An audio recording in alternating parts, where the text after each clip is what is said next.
going on, guys? We're back here with another video. Hopefully everyone's having a wonderful holiday with their friends and families and loved ones, and wherever you are in the world, I hope you guys are staying warm.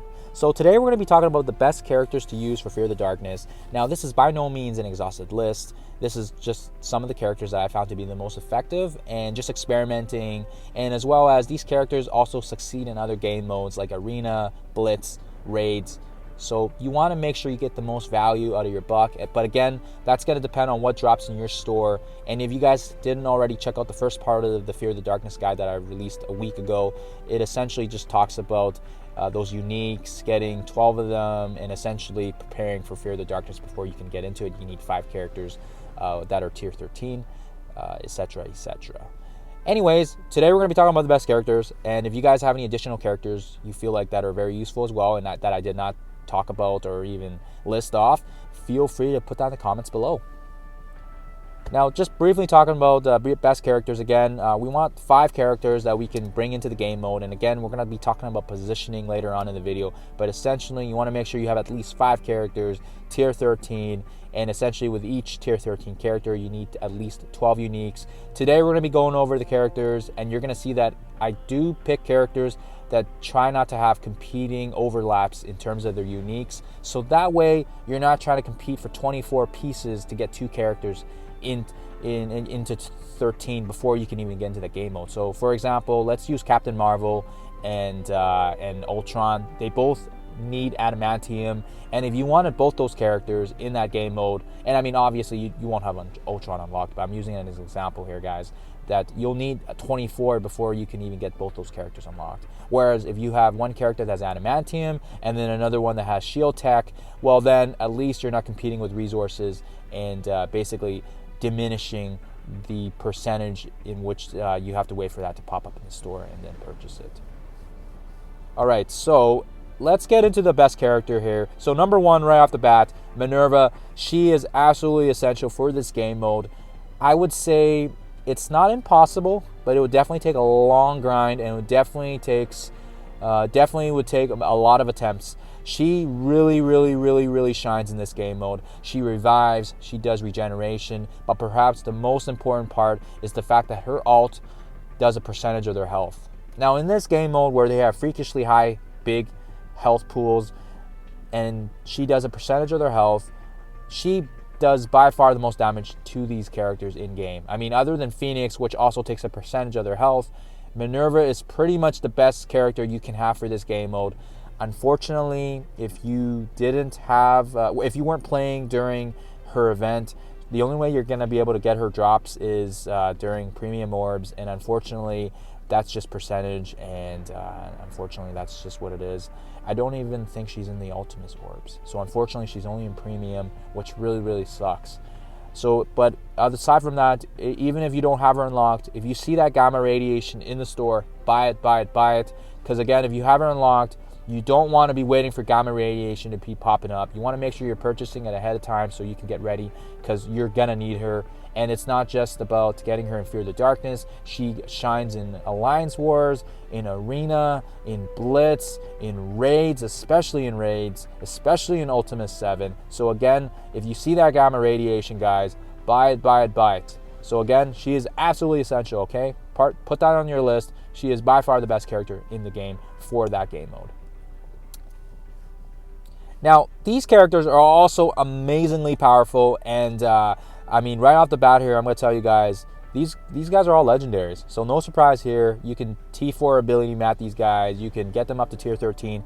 These guys rock in all the game modes, just like Minerva. So Alliance War, Arena, you name it, they rock in everything. So you're not going to be wasting your resources on these guys. So if you see that carb, we'll just call it carb for short, a superior serum, and then obviously the Astro. If you see those in the store, buy it. And again, if you guys don't already have them unlocked, you know how powerful they are.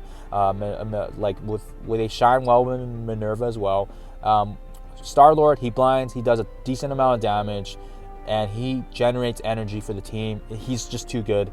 Nick Fury, he brings out minions, speed up. If the minions get killed, Minerva gets fed that energy, or sorry, the turn meter, and then she goes faster. It's just too good. Phoenix, amazing damage.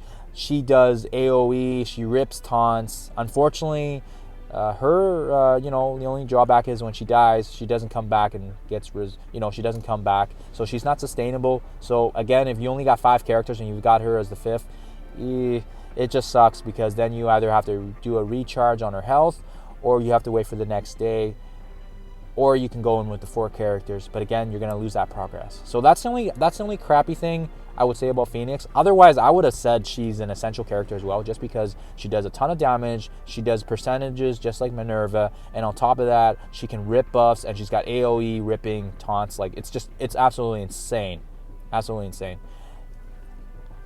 Number 3. So this is what we want as an energy feeder. We want someone that can feed energy, and essentially you want someone that can feed more energy to Minerva. So Captain America is great, provides defense up.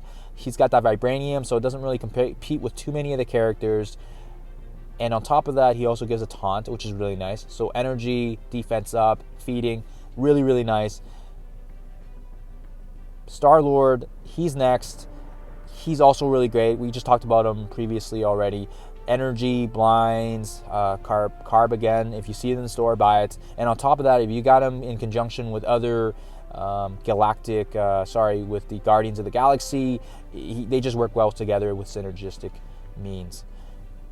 Jessica Jones, again, she's got the cloth. If you see the cloth in the store, I would buy it as well. She's really great because of the fact that A, she can take debuffs. B, she can rip taunts like there's no tomorrow, especially if you have her ult maxed out on the T4s. And on top of that, she provides energy, either through her basic or when she does her debuffs. So again, she's just really good for feeding energy. And with with Dark Dimension 3 that's coming up, we're gonna need city heroes. So again, you might as well start leveling some of these characters up if you're planning on pushing them to 14. But again, with Star-Lord, he's a safe bet. That's why I've kind of got him outlined there. And by far, if you want anyone feeding energy, pick him because of the fact that he does massive amounts of damage, and he blinds, and he provides energy. It's just too good. Number 4, we got to have a tank in there, guys. And again, this is going to depend on your roster, depending on who you have at T13 as well. But again, I've got 5 other characters here that don't really compete with their uniques. So if you see it in the store, buy it. Alien Spores with Groot, he's great. He provides, debuff removal. Crappy thing is he doesn't actually have a taunt unless he's with Raccoon. So that's the drawback. Captain America, again, he's got a 1-turn taunt, defense up, provides energy. So he's like a double synergy there, energy and tank. Juggernaut, really great as well because of the fact that he does a decent amount of damage, and he's got a 2-turn taunt with Magneto. And actually, you'll see later on in the next video, that's kind of the combo I use actually. It's a really nice combo with Magneto. Shield security, again, you got that hammer tech there. He doesn't really compete with other characters as well. He's great because he's got an automatic taunt when somebody drops below 50. So again, if Minerva drops below, he can protect her.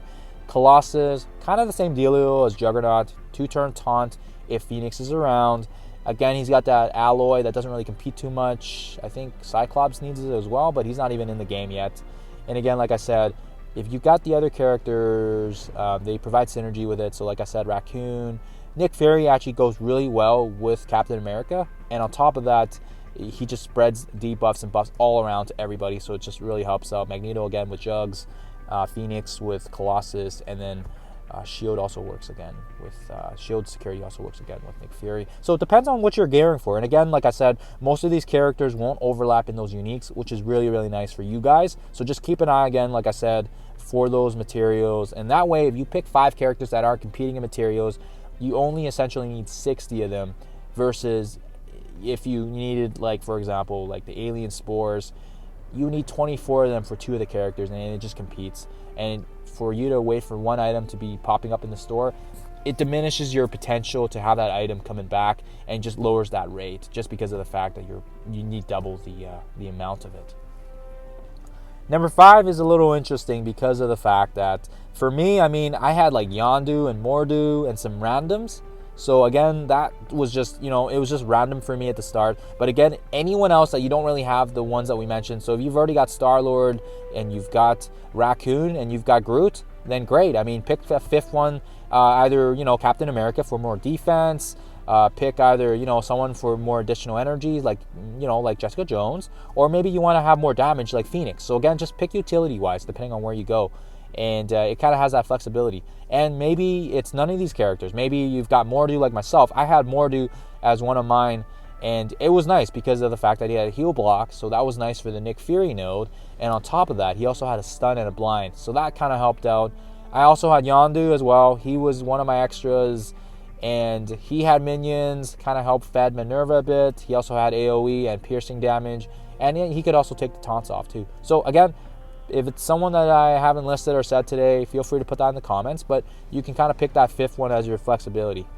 Now, in terms of character placement, you want to make sure you can have the taunt on one of the far ends so it protects Minerva. So if you've got the taunt on the number 5 position, you want to make sure Minerva is the furthest away from it, so in the 1 position. And then you can have kind of the tankier characters leading up to the 5. So again, if you got Juggernaut in number 5, then you know what, I'd put, you know, if you got somebody else tanky on your team, like Groot or something, put him as 4, and then you can kind of progress from there. Otherwise, if you have someone that can counterattack, for example, like Drax, then at least he can break the taunts, or breaks the chain, sorry. But again, like I said, you want to place them furthest away, and with Minerva at 1, at least she's protected, and that way, if there's a chain attack, like for example, like Daredevil or Spider-Man, then at least sometimes the chains will end before that 1 position, and then that way you won't get damage to her. And especially with Minerva, you want to keep her alive.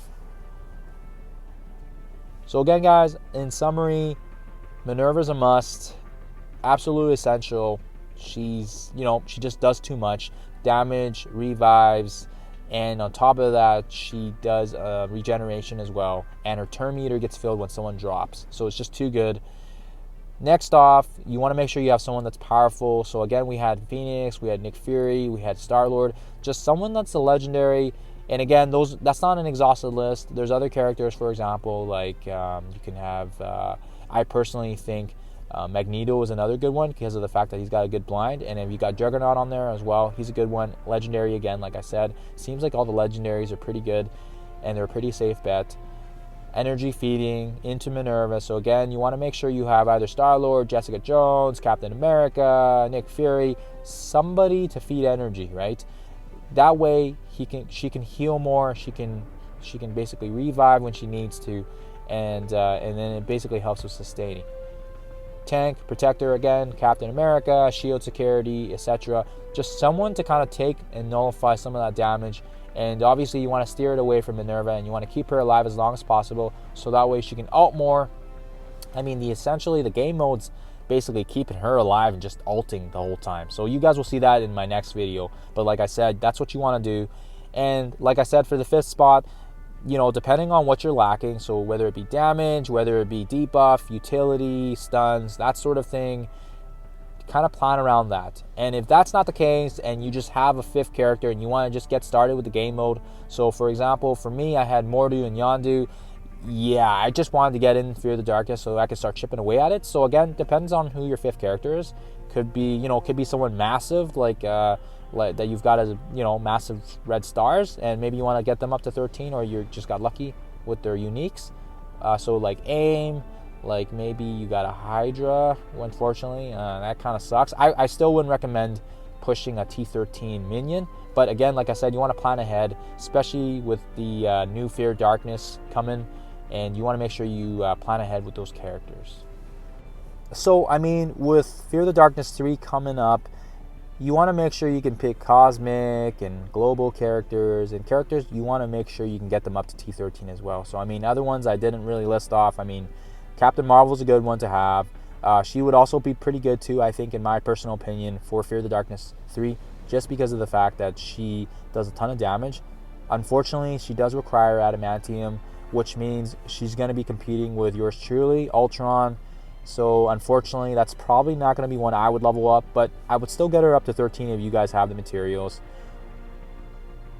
Other ones, I mean, you can also go with Drax as a tank, but like I said, he has alien spores as well, and it competes with Groot, so probably not something I would consider. But again, depends on where you are.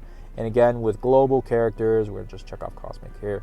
with global characters as well here. You want global for Fear the Darkness 3. So again, making sure if you are deciding on certain characters, making sure they're actually in that trade as well here, because again, you don't want to be double dipping as much as you can in this game. And like I said, with Ultron, obviously everyone's going to have him up to tier 14 for the new game mode. But for the other ones, I mean, you want to make sure you pick characters that are decent. I've also heard Falcon is quite good as well in Fear the Darkness. So again, that's another one I would consider. And on top of that, he's also doing really good right now in Ultimate 7. But like I said, if there's any characters or anything like that, you want to make sure you're double dipping and ones that you can use later on in the new mode. So again, if you can get the ones that you need for the future game modes, do that up, and that way you're not wasting your resources and your gold, right? So you want to make sure you can get as much as you can out of these. But other than that, hopefully you guys found this useful. Other than that, happy holidays and happy gaming.